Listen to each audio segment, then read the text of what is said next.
What's going on, everybody? K2 here with PPL D2 Season 4, Week 10. This is our team analysis. Now, at the end of our last video, I spoiled, it has been a while now, but I potentially spoiled where we are on the standings. Right now, you're going to find out I'm in first place. So, for those of you who skipped out of the video before I announced that I was in first because you didn't want to know, because you hadn't watched all the rest of the battles, you had a week to watch them. If you hadn't watched them, you're a little late, buddy, but, you know, we're here, and we're in first, and if we win this game, we will maintain our first place lead, and we are not only in first place, we are in first place by four differential. Now, what does this mean? This means I only need, well, first of all, if I win out, I'm guaranteed to win. There's two other people sitting on 6 and 3 with me going into this week, and that is Eric and Chi. Now, if both of them lose and I win, I'm in an amazing position. If all three of us lose, there's going to be a ton of 6 and 4 teams that are all going to be scrambling for that championship, and I don't really want to be any part of that scrum. So, like, I want to be able to wrap this thing up. So, like, I want to have amazing prep this week to make sure that we take this title into our own hands rather than last week toss-up, because that would be absolutely insane. So what is going to happen is we're going to take a look at my team, same as always, and we're going to take a look at Alex's team. Now, Alex and the Birmingham Spritzee is who we're playing this week. Now, looking at his team, Tapu Koko is really good against my team. I need to bring Stunfisk for it, pretty much. I just have to.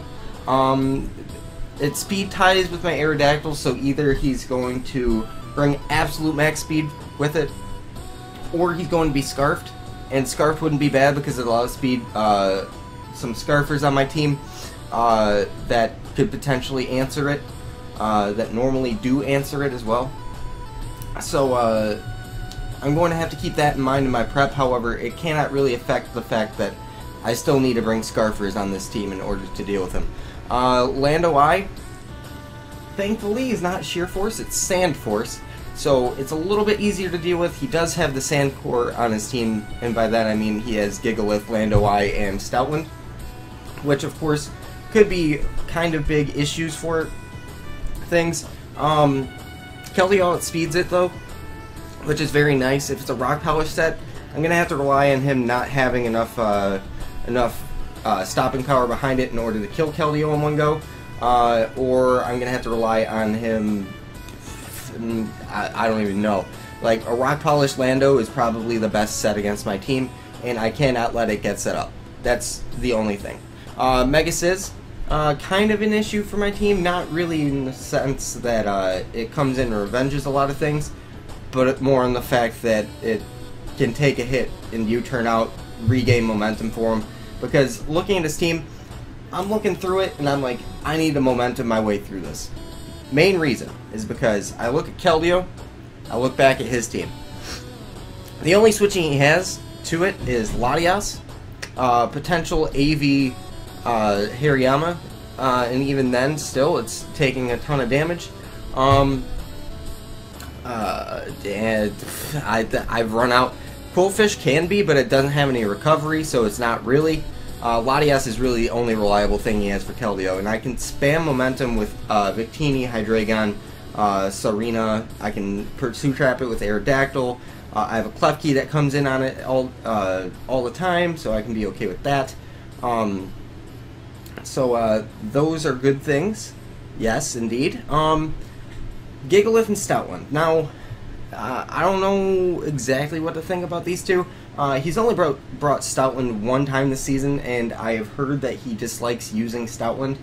So I don't think he's going to bring it, and if he doesn't bring Stoutland, I don't see him bringing Gigalith, which means he's only going to have really one good answer to Victini. That will be the Latias as well, which means he's going to be pressured by Victini and Keldeo. And really, if I just keep U-turning into Keldeo, I pick up a kill as long as he doesn't go into Latias. And if he goes into Latias against the Victini, well then I go into something that can handle Latias. So we're going to go over what I have for that. Silvally, it is his Z-mover, or one of his Z-movers. However, I really think it needs to be some sort of random type of Silvally. One thing that could be good against my team is Bug. That's something that I went over.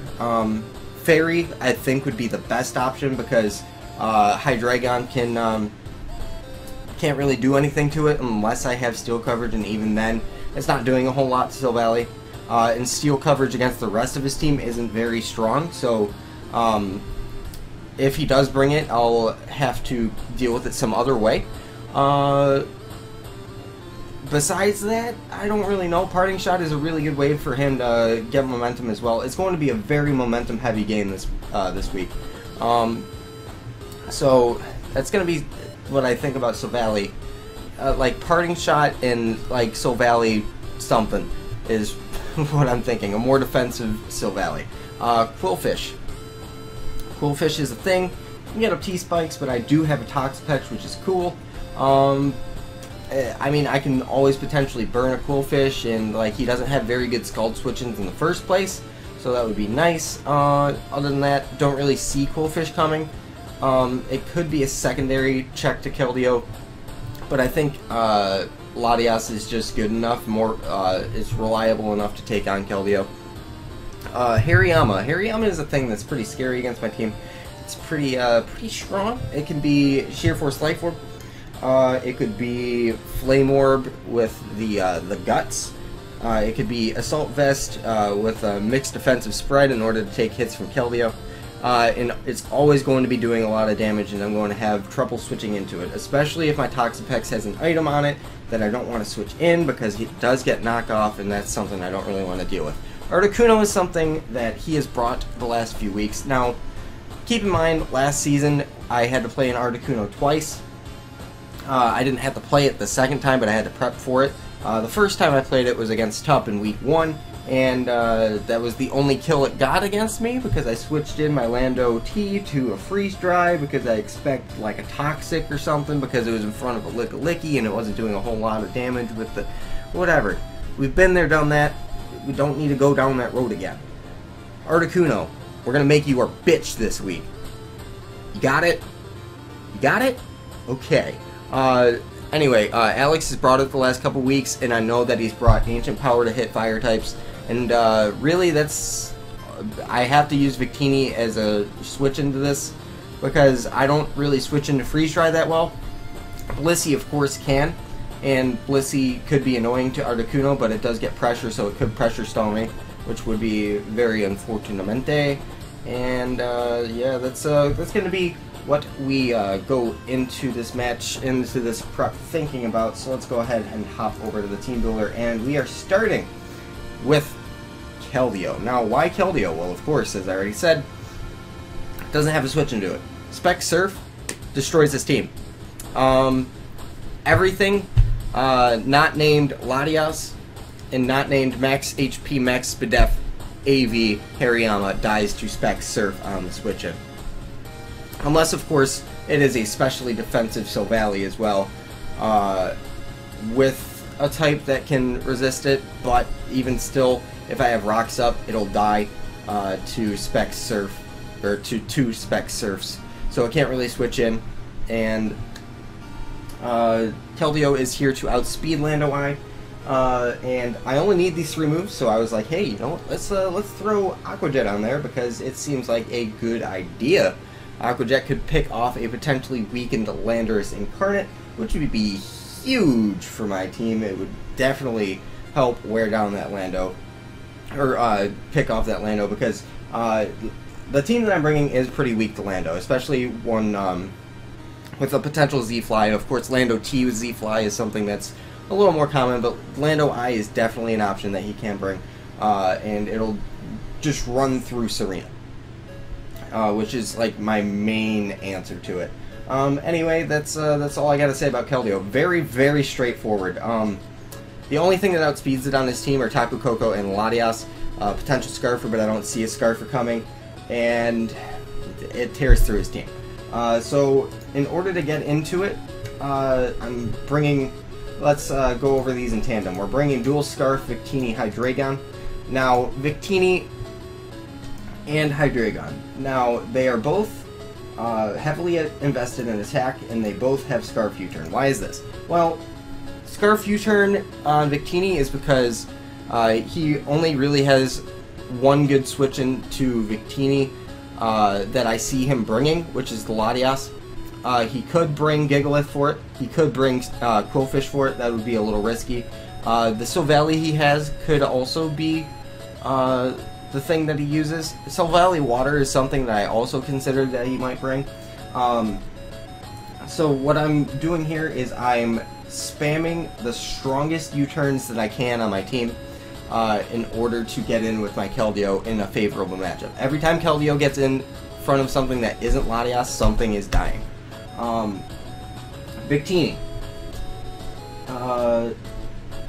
Speed. Let's go over its speed. Okay, so I'm running 116 speed with a non-boosting nature. This is enough to outspeed a Tapu Koko. That's it. That's all I wanted. I didn't think anything below his base 100s would be Scarfers. I didn't think Lando I would be a Scarfer. It was definitely a possibility, but I felt like Z-Move was a bigger threat, and because of that, it wasn't going to be Scarfed. The things that he would be creeping would be my Klefki and my Serena, which means my Victini is outspeeding those at 135 speed, and even still he won't throw a Scarfer on, or a Scarf on the things that are creeping Serena and Klefki, so I don't see a Scarfmon anywhere from base 100 speed down to like, I don't know. This also outspeeds like an Adamant Stoutland without the sand, in case that is what he wants to bring. Scarf Silvally can outspeed it, but again, as I said, I don't see Scarf Silvally coming. I see a memory, some sort of memory on the Silvally. V-Create, like Hariyama could be a switch into Victini as well, but I don't see Thick Fat coming. Zen Headbutt is on here to do massive damage to the Hariyama anyway, and I can always just U-turn around on this team, and just spamming U-turn is the way to go. Spamming U-turn will weaken the Latias, making it not a switch into the Keldeo, and as soon as it's removed, it's gone. Now, of course, if I U-turn with Victini, I'm going to have to be able to get in with something that revenges the Latias, which is, well, it's going to be Hydreigon. Now, the combination of these two U-turns is enough to knock out a non-HP invested Latias. So, an offensive Latias. If he is more defensive, I can still get in with Hydreigon, possibly force it out, because it's not going to know if I'm going for Dragon Pulse. It's not going to know if I'm going for Dark Pulse, and I can always just U-turn. U-turn will knock it out if it is, as I said, after Victini's U-turn, if it is non-HP invested.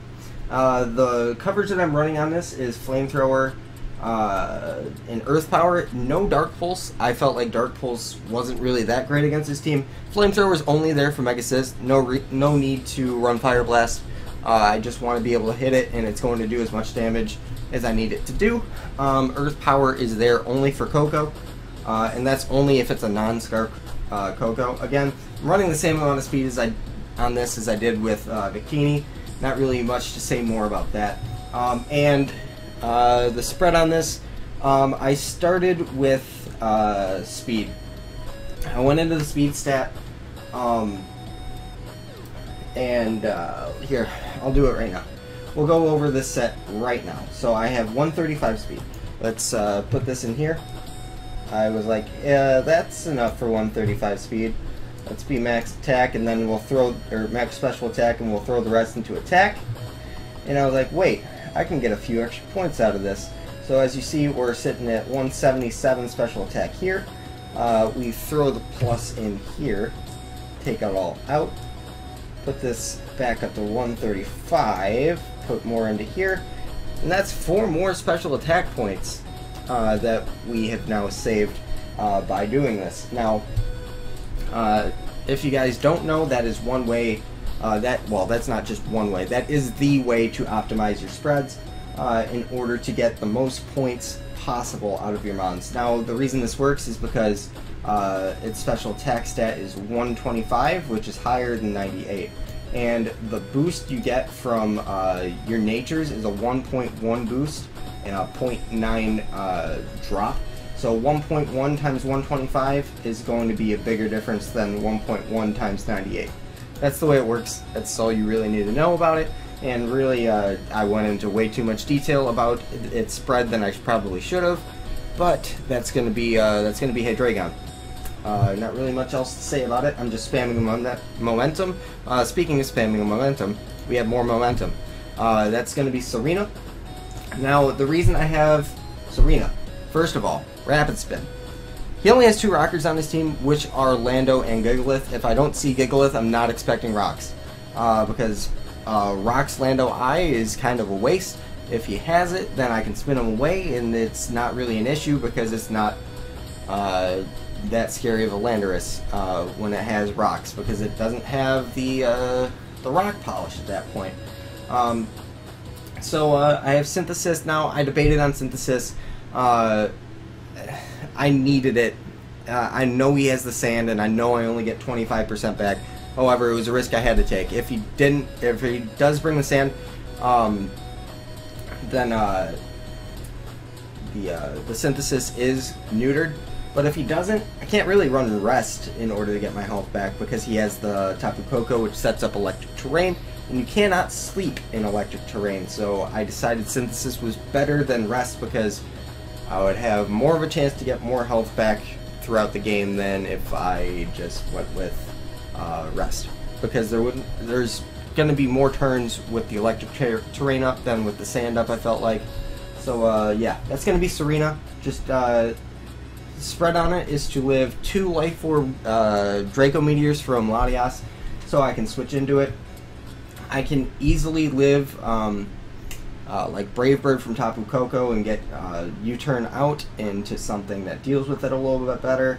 I can get the spin off against pretty much anything. Drop Kick is there for good stab, lower something's attack, and I can deal with that. And that's going to be Serena this week. I needed, this was one of my first 3 defensive bombs I have on this team, and if I find myself on the back foot due to him gathering momentum, because he does have some good options with Tapu Koko, Mega Sizz, and Silvally, if I do find myself in that sort of situation, I can get in with Serena, and I'll have a slow U-turn to get back into one of my offensive mons, start spamming my own momentum, and then he'll be on the back foot and I'll be in a much better position.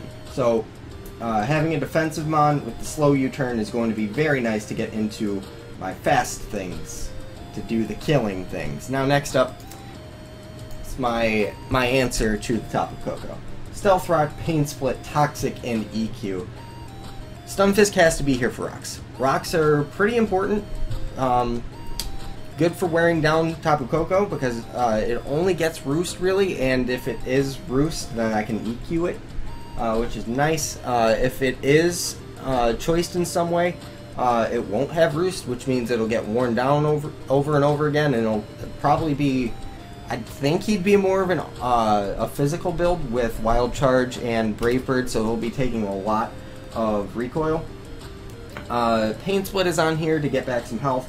Like I said, I can't run Rest, like I said with Serena, I can't run Rest in order to get my health back, and Pain Split is the next best reliable way to get my health back, besides, of course, leftovers. I could have run Rocky Helmet on this, however, I decided, look, I need as much recovery on the Stunfisk, I need to keep it as healthy as possible in order to deal with that Tapu Koko. I have Toxic on here to deal with Potential things that could switch into Stunfisk if I want to predict that, if I don't have my rocks up yet. Like Latias, like Landorus.